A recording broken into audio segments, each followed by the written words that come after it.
Yeah, so I mean, the 2 years of my Peace Corps service were really they were very stable, and they were very consistent in many ways. I had an office during that whole time that I would go to every day, and that was sort of my base. And I was working on various things. I would teach a class, not every semester, but several of the semesters that I was there, but usually just one at a time because I was working on basically developing and strengthening the English language programs at the University of Cape Verde.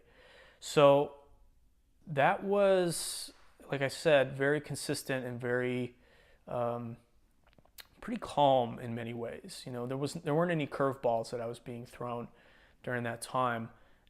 And the reason I say that is because when I went back to the country afterwards, it was a very different situation. So I came back to the U.S. in September of 2010 after my Peace Corps service. I moved directly to New York City, just sort of on a bit of a whim because I had a friend there. He had an apartment room open for me, and I just thought it would be fun. Basically, I was thinking about it while I was in my final year of service, and I thought, what better time than now? Nothing to lose. That was fine, but I was not really making any money. I was just sort of temping, doing office work.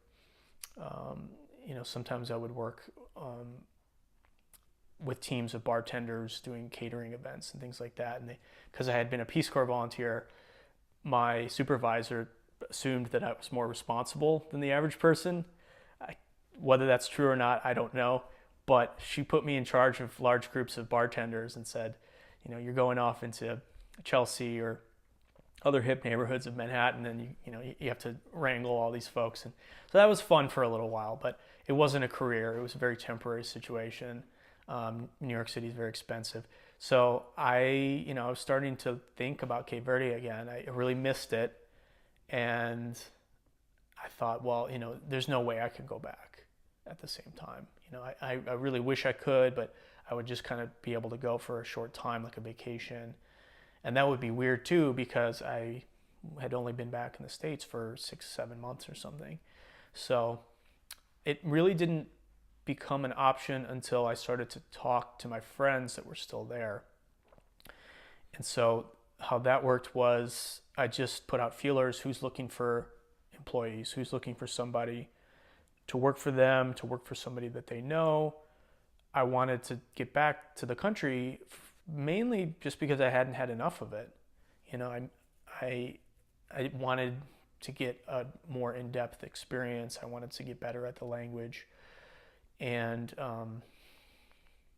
because I didn't really have much going on in New York, I feel like my little trial run, it just sort of expired, and that was fine. I was like, okay, spent enough time and money in the Big Apple. This was fun, but got to move on. And spent some time back in Chicago with my family, just catching up with them for about a month and a half. And during that time is when I made the connection with a friend I had met before I left Cape Verde, an American friend. And he said, oh, there's this new guy here, another American expat, who is working in charge. He's the CEO. He's the head of this new ferryboat company, which I had heard people talking about before I left. He's looking for somebody to work in marketing. He wants to connect with the Cape Verdean public. He wants to promote this business as something that everybody should consider as an option to travel between the islands. So I thought that was really interesting. It fed into my whole idea of helping with the development of the country in a creative way, and then just getting back into the mix of it.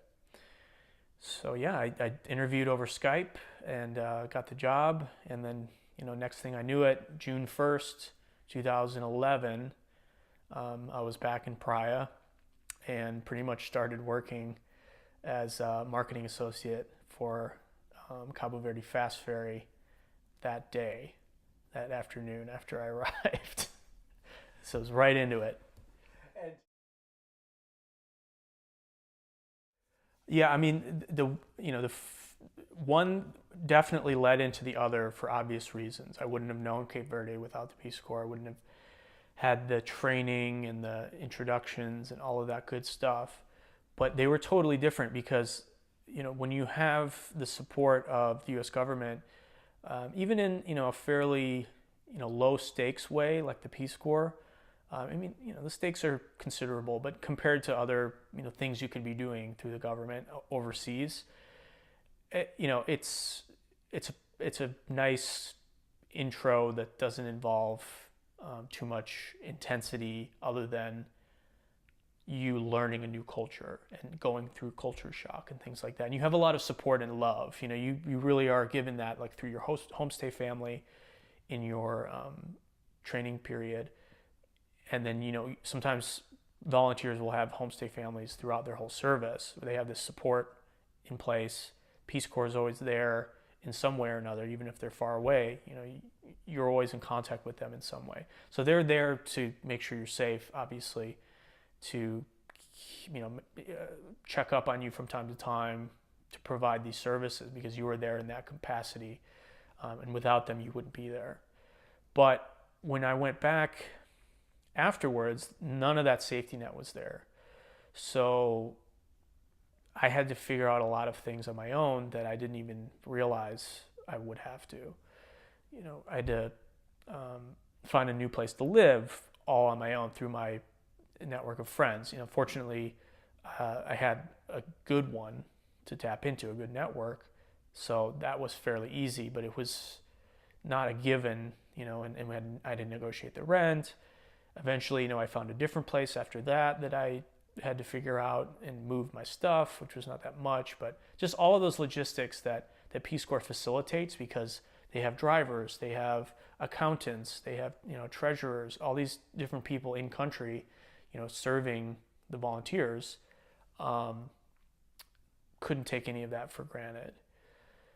So, part of that was really exciting, but part of it was pretty scary, not having insurance, not having medical care that was set up and, well entrenched. I was really lucky. I didn't have to do any of that. Didn't have any problems with my health, but I would have had to just go and, pay out of pocket, I believe. So it was very different in many ways, but the transition, was essential to go from one to the other. But like I said, because of the difference there, because of the lack of the safety net, when I was working in the private sector, the learning curve was much steeper, in a good way, so that I had to really force and push myself into certain like new areas that I hadn't experienced as a Peace Corps volunteer in terms of interpersonal relations. I couldn't just say like, oh, I'm just a volunteer. Just the word alone, kind of gives you some leeway to make mistakes. But when I was working for Fast Ferry, they were a startup, 6 months old, public-private partnership, a lot of high stakes involved, really trying to transform the transportation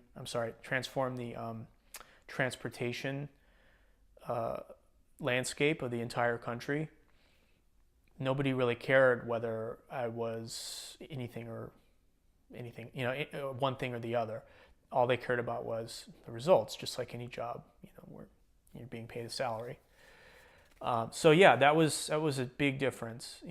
A lot higher expectations in the private sector.